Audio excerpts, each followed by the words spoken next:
రకరకాల pain killers వేసుకోవడం వల్ల బ్రెయిన్లో పెయిన్ అనేది సెన్సేషన్ అనేది మినిమైజ్ చేయడానికి ఒక మత్తు పదార్థంగా పనిచేస్తుంది. టార్గెటెడ్ మెడిసిన్స్ కొన్ని రకాలు ఇంజెక్షన్స్ ఇవ్వడము, బోటాక్స్ ఇంజెక్షన్స్ ఇవ్వడము ఆ నరాలకి డైరెక్ట్గా, అండ్ ట్రిప్టోఫాన్స్ ఇవ్వడము. సో ఇలాంటి జస్ట్ సిమ్టమ్స్ని సప్రెస్ చేయడానికే పనికొస్తుంది, కానీ పేషెంట్కి ప్రివెన్షన్ పరంగా, క్యూర్ పరంగా ఏ రకంగా హెల్ప్ కాదు.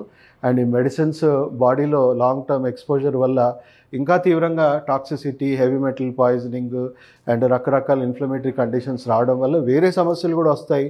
అండ్ ఇప్పుడున్న సమస్య కూడా ఇంకా జటిలంగా మారుతూ ఉంటుంది.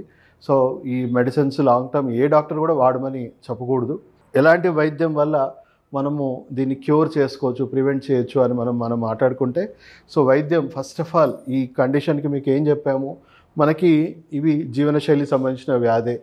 మన బాడీలో nutritional deficiencies, stress, genetics, poor digestion, lack of sleep, gut health, toxins, రకరకాల మన శరీరంలో ఉన్న ఇంబ్యాలెన్సెస్ వల్ల, ఫంక్షనల్ ఇంబ్యాలెన్సెస్, ఫంక్షనల్ డెఫిషియన్సీస్ ద్వారా మనకి ఫంక్షనల్ డ్యామేజెస్ జరిగి రకరకాల అనారోగ్యాలు వస్తున్నాయి. దాంట్లో మైగ్రేన్ కూడా ఒకటి. సో అంటే మనము అసలు రోగము మన డైట్, లైఫ్ స్టైల్, జీవన శైలిలోనే మనం చెప్పొచ్చు. దానివల్ల ఆల్రెడీ మన బాడీలో ఫంక్షనల్ డిసార్డర్స్ వచ్చాయి. ఆ ఫంక్షనల్ డిసార్డరే అసలు రోగం. ఫంక్షనల్ డ్యామేజ్ అనేది బాధితులు అని చెప్పొచ్చు. అంటే మన శరీరంలో ఎక్కడో ఇంబ్యాలెన్స్ వల్ల మనకి తీవ్రంగా హెడేక్స్ వస్తూ ఉంటాయి. సో వీటిని కరెక్ట్ చేయకుండా, ఆ డ్యామేజ్ వ్యవస్థని మనం సరి చేయకుండా లోపల తీవ్రతను ఆపలేకపోతున్నాము, అండ్ లోపల సమస్యని మూలాల నుంచి నయం చేయలేకపోతున్నాం. సో ఇంగ్లీష్ మెడిసిన్ ఏదైతే ఉందో ఓన్లీ సిమ్టమ్స్ని సప్రెస్ చేయడానికే పనిచేస్తుంది. వేరస్ ఫంక్షనల్ మెడిసిన్, అక్యుపంక్చర్ ఇలాంటి వైద్య విధానాలు మనం రూట్ నుంచి ఆ సమస్యని కరెక్ట్ చేసుకోవడం, ఇంకా పెరగకుండా ఉండడం, అండ్ లోపల ఉన్న డ్యామేజ్ చేసే వ్యవస్థనంతా సరిచేయడం వల్ల, అండ్ ఆల్రెడీ జరిగిన డ్యామేజ్ని కూడా రిపేర్ చేయడం వల్ల మనం పూర్తిగా కోలుకొని మళ్ళీ ఎపిసోడ్స్ రాకుండా చేసుకోవచ్చు. సో క్లియర్ డిఫరెన్స్ ఏంటి అని అంటే, ఇక్కడ మనం హెల్త్ మీద ఫోకస్ చేస్తూ మనం అనారోగ్యాన్ని తగ్గించుకుంటున్నాం. అక్కడ ఓన్లీ డిసీజ్ని మేనేజ్ చేస్తూ రోగాన్ని ఎప్పటికీ మేనేజ్మెంట్ దశలోనే ఉంచుతున్నాం. అండ్ ఇక్కడ హోలిస్టిక్ అప్రోచ్లో రూట్ నుంచి క్లియర్ చేసుకుంటున్నాం. అక్కడ మెకానికల్గా ఓన్లీ సిమ్టమ్స్ని ఈరోజు బతికితే చాలు అనుకుంటున్నాం. ఇక్కడ ప్రివెన్షన్ అండ్ క్యూర్ మనం ఫోకస్ చేస్తున్నాం. అక్కడ రియాక్టివ్గా రోగం వచ్చాక, దాని తీవ్రత పెరిగాక కేవలం మేనేజ్ చేసుకుంటూ ఉంటున్నాం. సో పేషెంట్కి ఇక్కడ చాలా ఇంపార్టెంట్ రోల్ ఉంటుంది. So diet, life style maintain చేయడంలో, అందు గురించి పేషెంట్ని ఎంపవర్ చేయడం, ఎడ్యుకేట్ చేయడం అనేది చాలా ఇంపార్టెంట్ రోల్. ఇక్కడ పేషెంట్కి ఎలాంటి ఎడ్యుకేషన్ ఇవ్వాల్సిన అవసరం లేదు, టైంకి మెడిసిన్ వేసుకోమని చెప్పడం తప్ప. సో ఇక్కడ ఇంటిగ్రేటెడ్ అప్రోచ్లో మనం రూట్ నుంచి క్లియర్ చేసుకోవడం ఎలా అనేది కొంత వివరంగా తెలుసుకుందాం. సో ఫస్ట్ బాడీలో ఉన్న toxins, inflammations, functional imbalances correct చేయడానికి రకరకాల డీటాక్సిఫికేషన్స్ చెప్పడము, మన గట్ హెల్త్ని మళ్ళీ పూర్తిగా రీసెట్ చేయడము, అండ్ తర్వాత దాని మీద కూడా ఇంకా ఆటో ఇమ్యూన్ డిసార్డర్స్ కానీ ఇంకా అలాంటివి ఏమైనా ఉన్నా కూడా వాటిని అవయవాల పనితీరులో కానీ మార్పులు వస్తే కూడా వాటిని కరెక్ట్ చేయడం అనేది చాలా ఇంపార్టెంట్ పార్ట్. ఎందుకంటే అసలు రోగాన్ని ఫస్ట్ కరెక్ట్ చేయాలి. చేస్తూ ఇది అంటే ఇప్పుడు మీకు రకరకాల హెడేక్స్ అని చెప్పాను కదా, ఆ రకరకాల హెడేక్స్, మైగ్రేన్ వదిలేండి, మైగ్రేన్ చాలా తీవ్రం, కేవలం మీకు సెల్ఫ్ కేర్ వల్ల పూర్తిగా తగ్గిపోతుందని చెప్పలేము. అర్లీ స్టేజెస్లో తగ్గిపోతుంది, కానీ క్రానిక్ స్టేజ్లో ఉన్న వాళ్ళకి కొంచెం తగ్గడం చాలా కష్టం. సో ఎర్లీ స్టేజెస్లో ఉన్న వాళ్ళకి ఇప్పుడు హెడేక్స్ వచ్చాయనుకోండి, ఈ ప్రెషర్ పాయింట్స్ ఒత్తుకోండి, మీ డైట్, లైఫ్ స్టైల్ కరెక్ట్ చేసుకోండి, మీకు ఇన్స్టెంట్గా రిలీఫ్ కూడా వచ్చేస్తుంది, అండ్ రికవరీ అవ్వడానికి కూడా మీకు ఈ పాయింట్స్ అనేవి హెల్ప్ అవుతుంది. సో ఫస్ట్ పాయింట్ LI4 అని చెప్పేసి ఇక్కడ ఉంటుంది. ఈ పాయింట్ అట్లీస్ట్ ఒక 2 to 5 minutes ఇలా ప్రెస్ చేసుకోండి, 2 చేతుల్లో ఉంటుంది. అలాగే ఇక్కడ చూసుకుంటే థర్డ్ ఐ పాయింట్, అంటే మనం బొట్టు పెట్టుకునే పాయింట్ ఏదైతే ఉందో దాన్ని ఇలా ట్యాప్ చేసుకోండి. సో ఈ పాయింట్ స్టిమ్యులేట్ అవ్వడం వల్ల పిట్యూటరీ, పీనియల్ గ్లాండ్స్ ఎక్స్పాండ్ అవ్వడము, మెంటల్ హెల్త్ స్టెబిలైజ్ అవ్వడం, యాంగ్జైటీ లెవెల్స్ కంట్రోల్ అవ్వడము జరుగుతూ ఉంటుంది. అండ్ ఇదే డ్రిల్లింగ్ బ్యాంబూ అంటాము. సో ఇక్కడ మన ముక్కు పైన భాగాన్ని ఇలా మనం ఊరికే ఇలా స్టిమ్యులేట్ చేసుకోవడం వల్ల కూడా pain killers, natural pain killers అనేవి రిలీజ్ అవుతూ ఉంటుంది. అలాగే ఇక్కడ మనం చెంప మీద ఏదైతే ఉందో స్టమక్ 3 పాయింట్ అంటాము. సో దానివల్ల డైజెషన్లో ఉన్న ఇన్ఫ్లమేషన్స్ కొద్దిగా రెడ్యూస్ అవ్వడము. అలాగే మనం చూసుకుంటే GB20 పాయింట్ ఇక్కడ మన మెడకి వెనక భాగంలో ఇక్కడ ఉంటుంది. సో ఈ పాయింట్ స్టిమ్యులేట్ చేయడం వల్ల ఐకి బాగా బ్లడ్ సర్క్యులేషన్ అనేది జరిగి I related migraine pains immediate reduction అనేది జరుగుతూ ఉంటుంది. అండ్ ఇక్కడ వేలి దగ్గర ఇక్కడ ఉన్న పాయింట్ లివర్ 3 అని పాయింట్ అంటారు. ఈ పాయింట్ స్టిమ్యులేట్ చేయడం వల్ల బ్లడ్ ప్రెషర్ స్టెబిలైజ్ అవ్వడం, అంటే బాగా హెవీగా బ్లడ్ ప్రెషర్ ఉంటే స్టెబిలైజ్ అవ్వడము. తర్వాత ఇది కొంచెం ఇక్కడ ఆల్మోస్ట్ మన హెయిర్ లైన్ ఎండ్ దగ్గర ఈ పాయింట్ స్టిమ్యులేట్ చేయడం వల్ల కొంచెం మెడలో స్టిఫ్నెస్ తగ్గడం వల్ల కూడా మనకు రిలీవ్ అవుతూ ఉంటుంది.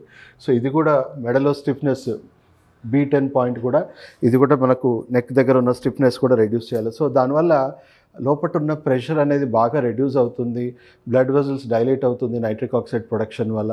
సో ఇన్స్టెంట్గా రిలీఫ్ అనేది పేషెంట్కి అక్యూట్ హెడేక్స్ అన్నీ కూడా మనకు రిలీవ్ అయిపోతుంది. క్రానిక్ హెడేక్స్లో కొంత ఉపశమనం అనేది కలుగుతూ ఉంటుంది. తర్వాత మనం కొంచెం డీప్గా వెళ్ళాలి, అంటే అక్యుపంక్చర్లో అడ్వాన్స్ ట్రీట్మెంట్స్ అనేవి జరగాలి. సో నాడీ వ్యవస్థ ఇప్పుడు మనము టార్గెటెడ్ ఏరియాస్ ఏదైతే ఉందో బ్రెయిన్లో కొన్ని ఇంపార్టెంట్ అక్యుపంక్చర్ పాయింట్స్ ఉంటాయి. అవి స్టిమ్యులేట్ చేసి ఎలక్ట్రోమాగ్నెటిక్ స్టిమ్యులేషన్స్ ఇవ్వడం వల్ల లోపల బ్లడ్ వెజల్స్ అన్నీ డైలీట్ అయిపోయి న్యాచురల్ పెయిన్ కిల్లర్స్ అంటే మనకి రిలీజ్ అయ్యి పెయిన్ ఇన్స్టెంట్గా రిలీఫ్ అవ్వడమే కాకుండా బ్లడ్ వెజల్స్ అన్నీ కూడా మళ్ళీ రీజనరేట్ అవ్వడం, స్ట్రెంగ్తన్ అవ్వడం జరుగుతూ ఉంటుంది. అండ్ అలాగే మీ డైట్ లైఫ్ స్టైల్లో మీరు కరెక్షన్స్ చేసుకోవడం వల్ల గట్ హెల్త్ ఇంబ్యాలెన్సెస్ కూడా మనం చేయొచ్చు.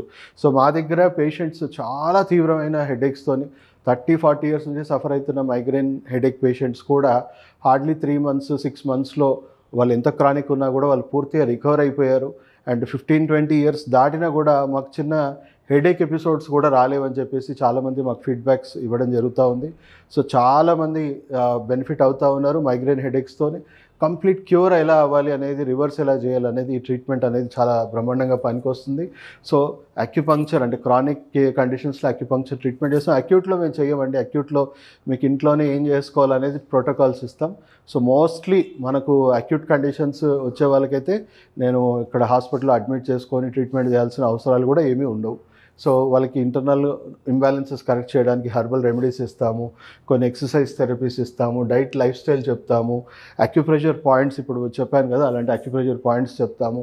ఏదైనా ఆటోఇమ్యూన్ కండిషన్స్ లేదా డీజనరేటివ్ కండిషన్స్ ఉంటే స్టెమ్ సెల్ థెరపీ కానీ ఇమ్యూనోథెరపీ కానీ అలాంటివి కూడా ఇవ్వడం జరుగుతుంది. సో హోలిస్టిక్ అప్రోచ్లో వాళ్ళని రూట్ నుంచి కంప్లీట్గా, అంటే ఇప్పుడు హెడేక్ అనేది బాధితులు, మన బాడీలో ఉన్న ఇంటర్నల్ ఇంబ్యాలెన్సెస్ అసలు డిసీజ్. దాన్ని కరెక్ట్ చేయకుండా ఓన్లీ సిమ్టమ్స్ మేనేజ్ చేయడమే మనకి ఎప్పటికీ హానికరంగా మనం చెప్పొచ్చు. ఇలాగే కంటిన్యూ అవుతే అది బ్రెయిన్ స్ట్రోక్కి దారితీయచ్చు, రకరకాల ఇంకా తీవ్రమైన కండిషన్స్, అల్జైమర్స్కి, బ్రెయిన్ రిలేటెడ్ ఎన్నో కండిషన్స్కి మనకు అది దారితీయచ్చు. అంటే మైగ్రేన్ ఒక రకంగా మనకు ప్రీ డిసీజ్ కండిషన్ అనుకోవాలి, అసలు డిసీజ్ కాదు. ఇంకా అప్కమింగ్ పెద్ద పెద్ద సమస్యలకి ఇది మన శరీరం ఇస్తున్న హెచ్చరికగా మనం భావించాలి.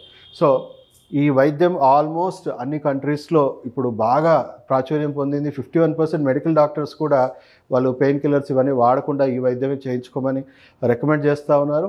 అండ్ పోను WHO దీన్ని చాలా పెద్ద ఎత్తున డెవలప్ చేస్తుంది. ప్రతి హాస్పిటల్లో దీన్ని రాబోతుంది. ఇన్సూరెన్స్ క్లెయిమ్స్ కూడా గవర్నమెంట్ ఆఫ్ ఇండియా కూడా ఇవ్వడానికి ఈ ఇయర్ సిద్ధంగా కూడా అయింది.